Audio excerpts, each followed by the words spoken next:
Physical properties of amines, मुंह बंद करके बैठो बस। Physical properties of amines, physical properties of amines, preparation खत्म हो गई है। फिजिकल प्रॉपर्टीज ऑफ अमाइंस करना हमने, जिसमें सबसे पहले हमारा वही होता है फिजिकल स्टेट, ठीक है, मिथेनामाइन, इथेनामाइन।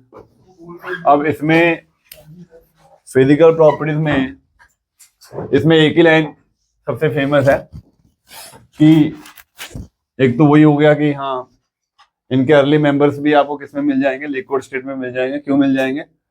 क्योंकि they can show hydrogen bonding, intermolecular hydrogen bonding. तो यू कैन राइट डाउन की the initial members of amines are liquid in state.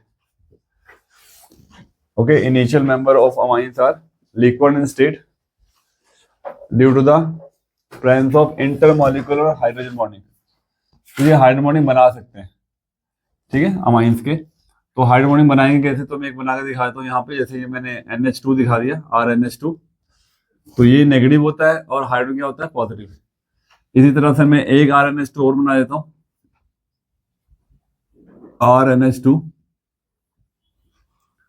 तो ये नेगेटिव, ये पॉजिटिव। तो ये वाला H पॉजिटिव इस N के साथ क्या बना लेगा? इंटरमॉलिक्यूलर हाइड्रोजन बॉन्डिंग, ठीक है। तो due to the presence of intermolecular hydrogen they are found in liquid state. और एक क्वेश्चन आता है कि इनका कलर का पूछ लेते हैं फिजिकल स्टेट में, what is the colour of the amines are there. तो यहाँ पे आपने लिखना है कि जो प्योर अमाइंस होते हैं, प्योर अमाइंस, अगर वो प्योर अमाइंस है तो वो कलरलेस होंगे, दे आर कलरलेस लिक्विड, ठीक है, कलरलेस लिक्विड होंगे। बट अगर वो एयर से रिएक्ट कर गए, अगर उनका एरियल ऑक्सीडेशन हो गया, अगर उनका एरियल ऑक्सीडेशन हो गया तो वो कलर्ड हो जाते हैं, दे बिकम कलर्ड, ठीक है, ब्राउन कलर्ड, ब्राउन कलर के हो जाते हैं, they become brown colour liquids due to the aerial oxidation, their colour changes from colourless to brown, ठीक है, एरियल ऑक्सीडेशन हो जाते हैं, ठीक है। मेन इसमें हाइड्रोजन बॉन्डिंग आ गया। सेकेंड आ गया इसमें, वही हमेशा करते हैं हम, melting point and boiling point आ जाएगा, melting point and boiling point. इसमें कंपैरिजन आएगा। पहले तो कार्बोक्सिलिक एसिड तब कर आया हो कि सबसे ज्यादा melting point boiling point carboxylic acid का है, सबको ऑर्डर पता ही होगा, है ना। हाइड्रोजन बॉन्डिंग बनाने वाले आप अभी तक कितने थे? एक इससे पहले आप एल्कोहल में पढ़ के आए हाइड्रोजन बॉन्डिंग। एल्कोहल से ज्यादा स्ट्रॉन्ग हाइड्रोजन बॉन्डिंग किसकी होती है? कार्बोक्सिलिक एसिड की होती है। ये आपने पिछला कंपैरिजन किया था पीछे, ठीक है, एल्डिहाइड कीटोन में या कार्बोक्सिलिक एसिड में। कार्बोक्सिलिक एसिड भी इंटरमॉलिक्यूलर हाइड्रोजन बॉन्डिंग दिखाता है और अल्कोहल भी हाइड्रोजन बॉन्डिंग दिखाता है, पर कार्बोक्सिलिक एसिड की ज्यादा क्यों है?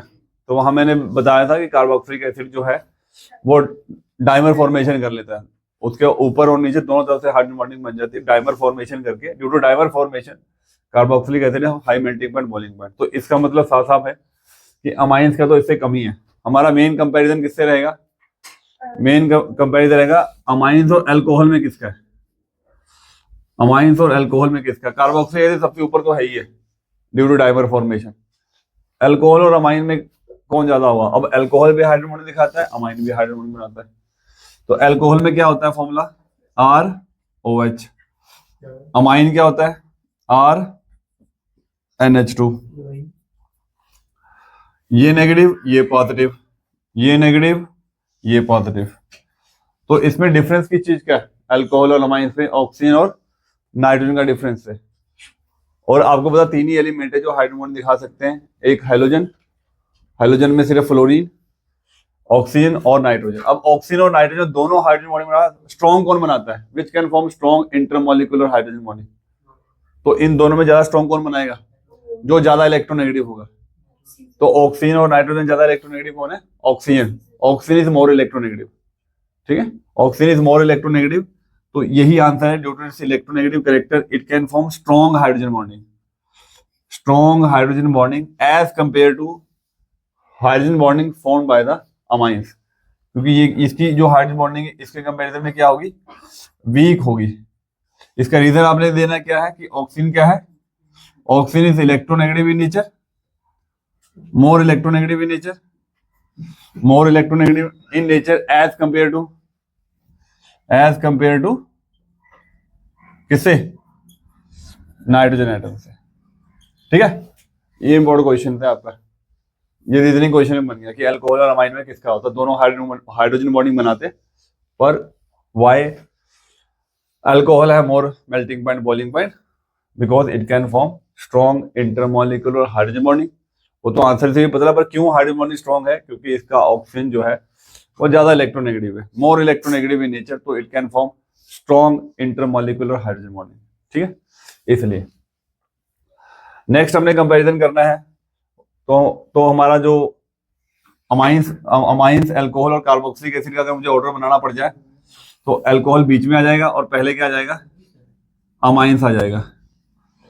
इस तरह से ऑर्डर बन जाएगा, amines alcohol carboxylic acid. Okay, अब हम चलते हैं नेक्स्ट 1 डिग्री 2 डिग्री और 3 डिग्री अमाइन में। 1 डिग्री 2 डिग्री 3 डिग्री अमाइन में सबसे ज्यादा मेल्टिंग पॉइंट बॉइलिंग पॉइंट किसका होता है?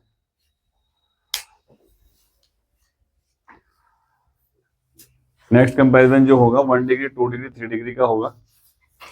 कुकर यार, ये 1 डिग्री मीन है RnH2 है, ये क्या है 2 डिग्री मीन है, इसमें NH लगा दोनों तरफ आ रहा है, और ये 3 डिग्री मीन है, ये दिख ही रहा है, इसमें मैंने कार्बन बराबर रख लिए, ठीक है, सेम कार्बन रख लिए, ताकि कार्बन का हम कंपैरिजन ना करें, सिर्फ क्या करें 1 डिग्री 2 डिग्री और 3 डिग्री अमाइन में सबसे ज्यादा मेल्टिंग पॉइंट बॉइलिंग पॉइंट किसका है, तो उसी का होगा जो हाइड्रोजन बॉन्डिंग ज्यादा बेटर बनाएगा। ठीक है, जो हाइड्रोजन बॉन्डिंग ज्यादा बेटर बनाएगा आपस में, उसका मेल्टिंग पॉइंट बॉइलिंग पॉइंट ज्यादा होगा। तो ये वाला हाइड्रोजन इस नाइट्रोजन के साथ आराम से बना रहा है, ठीक है, हाइड्रोजन बॉन्डिंग।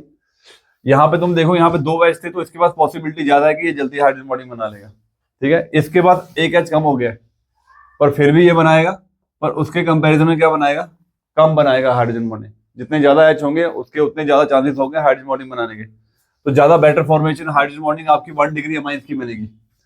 2 डिग्री अमाइन के पास H कम हो गया, तो वहां पे हाइड्रोजन बॉन्डिंग थोड़ी सी कम हो जाएगी। और 3 डिग्री में तो तुम्हें पता है H ही नहीं है, तो 3 डिग्री अमाइन तो हाइड्रोजन बॉन्डिंग बना ही नहीं सकता, इसलिए 3 डिग्री अमाइन का जो मेल्टिंग पॉइंट बॉइलिंग पॉइंट सबसे ज्यादा कम होगा। तो ऑर्डर क्या बनेगा मेरा 1 डिग्री 2 डिग्री का, तो सबसे ज्यादा मेल्टिंग पॉइंट बॉइलिंग पॉइंट किसका होगा, 1 डिग्री अमाइन का होगा। रीजन क्या है कि मल्टीपल H है, ठीक है, और it can form more stronger hydrogen bonding as compare 2 degree amine और 3 डिग्री अमीन।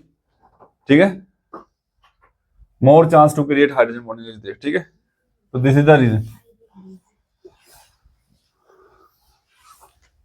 सॉल्युबिलिटी खत्म कर लेते हैं। तो जैसे हमने पढ़ा 1 डिग्री 2 डिग्री और 3 डिग्री अमीन में, 1 डिग्री अमीन में हाइड्रोजन ज्यादा थे, इसलिए वो बेटर हाइड्रोजन बॉन्डिंग बनाता, और 1 डिग्री अमीन का मेल्टिंग पॉइंट बॉइलिंग पॉइंट सबसे ज्यादा था। 2 डिग्री में एक ही H था, तो वो भी हाइड्रोजन बॉन्डिंग बना रहा था, पर 1 डिग्री से कम बना रहा था। और 3 डिग्री अमाइन में तो H होता ही नहीं है, तो वो लैक ऑफ हाइड्रोजन बॉन्डिंग करता है, इसलिए सबसे कम मेल्टिंग पॉइंट बॉइलिंग पॉइंट आपका 3 डिग्री अमीन का होता है। सेम आंसर आपने सॉल्युबिलिटी के लिए भी करना है।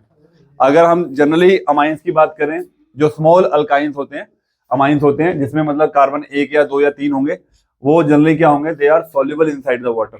Why they are soluble, because they can form again hydrogen bonding with the water molecules. तो ये H2 मॉलिक्यूल के साथ दिखा दिया, ऑक्सीजन और H का क्या बन गया, इंटरमॉलिक्यूलर हाइड्रोजन बॉन्डिंग।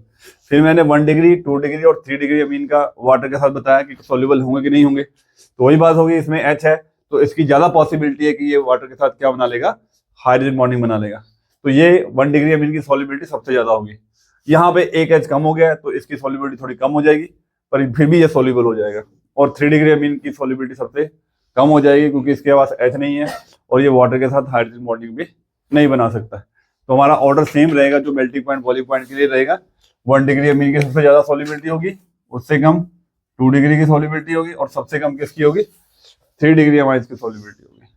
ठीक है, ये हो गया हमारा सॉल्युबिलिटी वाला। और एक रीजन आपका कॉमन रहता है, कोई भी अमाइन हो, 1 डिग्री 2 डिग्री 3 डिग्री अमीन हो, जैसे जैसे कार्बन बढ़ेगा वैसे वैसे उसका melting point boiling point solubility जो है वो धीरे धीरे क्या हो जाएगी, कम हो जाएगी। क्यों कम हो जाएगी, क्योंकि आपको पता है कार्बन बढ़ने से हाइड्रोफोबिक कैरेक्टर बढ़ जाता है, जो वाटर में क्या होता है, नॉन पोलर इन नेचर होता है, और जबकि वाटर क्या होता है आपका पोलर होता है, और नॉन पोलर कभी भी पोलर में डिसॉल्व नहीं होता। ठीक है, तो that is about the solubility. ठीक है, और अगर यहाँ पे हम एरोमेटिक अमाइंस की बात करें, तो बताओ, are they soluble inside the water? Aromatic amine में पहला एग्जांपल क्या आता है, एनालीन आता है, एनालीन। तो सॉल्युबल तो हो जाता, बट ये पंगा किस चीज का पड़ा हुआ है, बेंजीन का पड़ा हुआ है। बेंजीन का नेचर कैसा होता है, हाइड्रोफोबिक। बेंजीन होती है हाइड्रोफोबिक। तो बेंजीन होती है हाइड्रोफोबिक, इसलिए ये क्या होता है, इनसॉल्युबल इनसाइड द वाटर। ठीक है, इनकी सॉल्युबिलिटी पुअर होती है एरोमेटिक अमाइंस की, क्योंकि बेंजीन खुद क्या है, नॉन पोलर होता है, और वाटर क्या होता है, पोलर होता है, तो कभी भी वो डिसॉल्व नहीं होगा। तो ये हमारा सॉल्युबिलिटी वाला ऑर्डर पूरा हो चुका है। ठीक है, इसके बाद हम सीधा क्या करेंगे, केमिकल प्रॉपर्टीज करेंगे अमाइंस की।